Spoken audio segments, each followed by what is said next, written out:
Assalamualaikum warahmatullahi wabarakatuh. A'udzubillahi minasyaitonirrajim. Bismillahirrahmanirrahim. Ketemu lagi sahabat-sahabat. Kali ini kita membahas tentang Effendi Usman dari channel Injil Habaget. Yang pertama sekali saya sudah jawab. Saya menjadi orang Kristen itu karena Yohanes 14 ayat 6. Ketika saya membaca itu, Tuhan berbicara kepada saya. Saya tidak tahu waktu itu Tuhan berbicara ya. Yang jelas ada suara yang saya dengar dengan sangat jernih, dengan sangat lemah lembut, dengan sangat halus, enak didengar, membuat saya merinding. Yaitu suaranya begini. Akulah jalan, akulah jalan, akulah jalan. Mau cari di mana? Seperti Tuhan Yesus, tidak ada. Kesaksian Effendi Usman ini bertentangan dengan perkataan Yesus di Yohanes 5:37.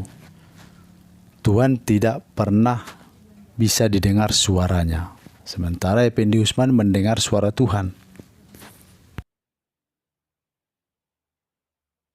Effendi Usman mengaku diintimidasi oleh seseorang.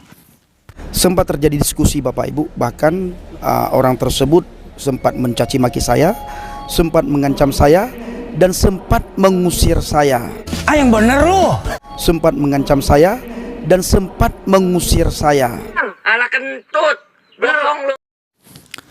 Namanya Effendi Usman, pemilik channel Injil Habaget, channel yang sering menyerang Islam. Dia mengaku diusir oleh seseorang yang beragama Islam di suatu tempat. Dia tidak sebutkan. Buktinya mana dia diusir oleh orang? Orang seperti ini nyinyirnya, kalau dia dipersekusi orang, dia akan mengambil gambar videonya. Dia akan upload di channel YouTube-nya, komennya akan macam-macam lah itu. Yang penting Islam ini buram. Tetapi di pengakuannya ini tidak ada bukti video. Tidak bisa ambil dari dekat, ambillah dari jauh. Yang penting ada video. Atau secara sembunyi. Tetapi tidak ada. Sekarang zaman smartphone, orang hampir semua punya smartphone.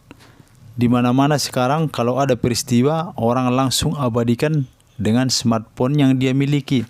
Makanya kita lihat di TikTok, di YouTube bertebaran video-video insidental. Kami tidak pernah menghina Anda. Kami tidak pernah mencaci maki Anda. Kenapa Anda mencaci maki saya? Padahal yang saya beritakan adalah firman Tuhan. Kita ulangi pernyataannya. Kami tidak pernah menghina Anda. Kami tidak pernah mencaci maki Anda. Kenapa Anda mencaci maki saya? Padahal yang saya beritakan adalah firman Tuhan. Orang ini pembohong besar. Di channel YouTube-nya Injil Habaget, dia selalu membahas fitnah-fitnah besar terhadap agama Islam. Tadi dia mengaku memberitakan firman. Apakah ini yang dia maksud memberitakan firman Yesus? Apakah ini yang dia maksud memberitakan firman Alkitabnya? Bisa berpikir dengan waras. Kalau kata teman-teman kita, salam waras. Nah, wa in minkum illa wariduha kana ala rabbika hataman maqdiyan. Semua orang di antara kamu akan mendatangi neraka. Hal itu bagi Tuhanmu suatu kemestian yang sudah ditetapkan. Bang Pendi, di mana tertulis ayat itu? Di surat Maryam ayat 71. Ya, saudara bisa melihat, saudara bisa membaca.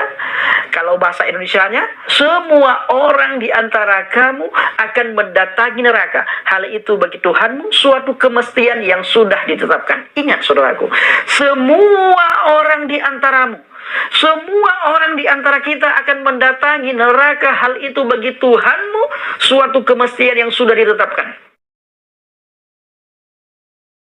Saya mengajak saudara semuanya untuk melihat satu ayat Al-Quran di surat Ali Imran ayat 54. Wa makaru wa makarullah wallahu khairul makirin.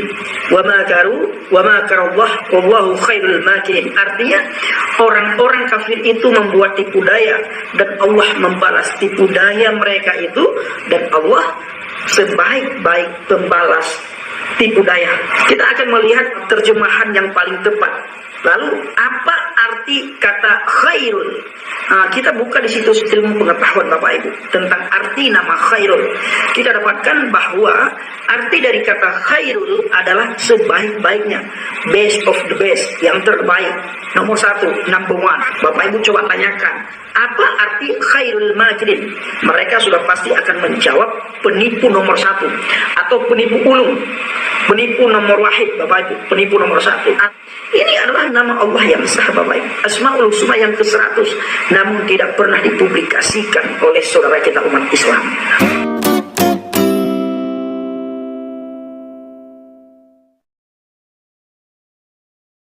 Ada orang yang berkata, apa itu Yesus? Di agama kami ini diajarkan kalau kami harus berbuat baik, berkumpulkan pahala, banyak amal, maka masuk surga. Orang yang bertakwa masuk surga. Nah, sehebat apakah apa ketakwaan itu? Ya. Sebanyak apa amal itu? Sebanyak apa kebaikan itu?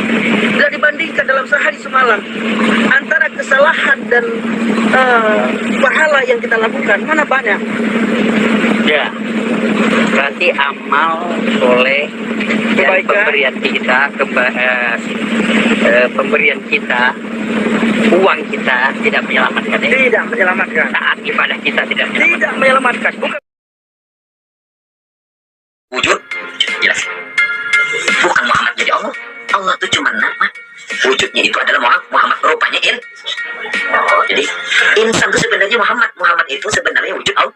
Wujud Allah. Asa. Ya sedikit 3 in 1. Ya kebiasa keluarnya nih. Haleluya, haleluya. Shalom alaikum bismillahirrahmanirrahim. Salam aki. Aku kabar. Kami tidak pernah menghina Anda.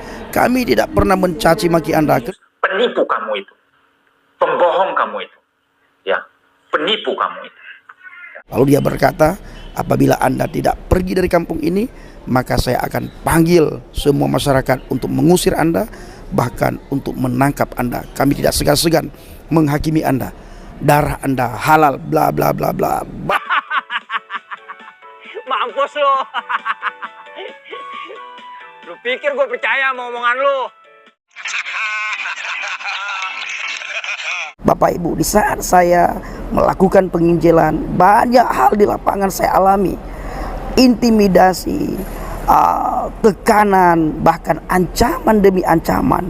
Itu silih berganti datang kepada kami, khususnya kepada saya pribadi. Kalau kerjamu memfitnah agama Islam dalam channel-channelmu, channel Injil Habaget, memotong-motong ayat, menafsir ayat Al-Quran di luar konteks, jelas orang-orang Muslim akan marah. Mereka akan mencarimu. Kalau tujuanmu memberitakan firman seperti yang engkau sebutkan, bahaslah ayat-ayat Alkitab. Tetapi yang seperti ini akan sepi penonton. Ujung-ujungnya donasi akan sepi. Bahkan tidak ada donasi. Hal yang paling cepat dapat subscriber, views, dan donasi adalah konten yang menyerang iman Islam, menyerang agama Islam. Ini juga yang dilakukan oleh Paul Jang, Saifuddin Ibrahim, dan Injil Habaget ini. Kita juga bisa seperti itu, menyerang iman kekristenan. Bukankah Yesus adalah Tuhan, adalah Allah itu sendiri? Berarti Allah di perjanjian lama adalah Yesus itu sendiri. Ini sifat-sifat Allah di Ulangan pasal 5 ayat 9. Allah maha pencemburu.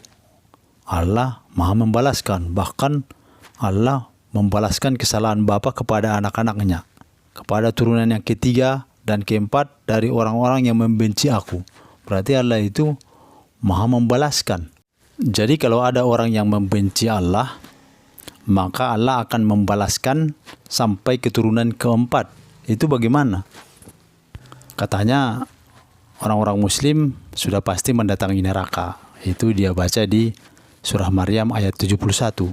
Bagaimana dengan ayat yang di Markus ini?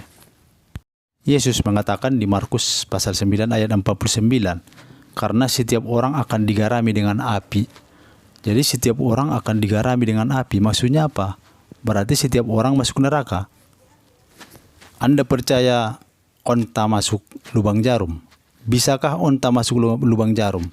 Sampai kiamat pun onta tidak akan masuk ke dalam lubang jarum. Tidak akan pernah sampai kiamat.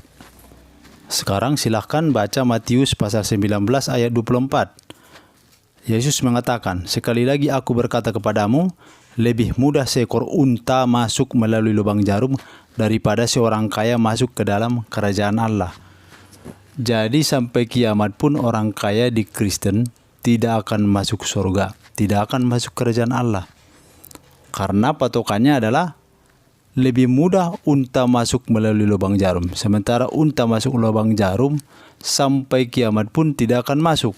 Nah itu bagaimana? Jadi kalau menyerang agama orang lain, baca dulu kitab kita.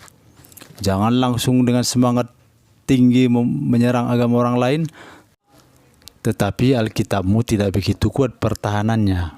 Masih bisa kita sentuh. Terima kasih sahabat-sahabat telah menyaksikan channel ini. Semoga bermanfaat. Sudah waktunya saya pamit. Saya mohon undur diri. Assalamualaikum warahmatullahi wabarakatuh.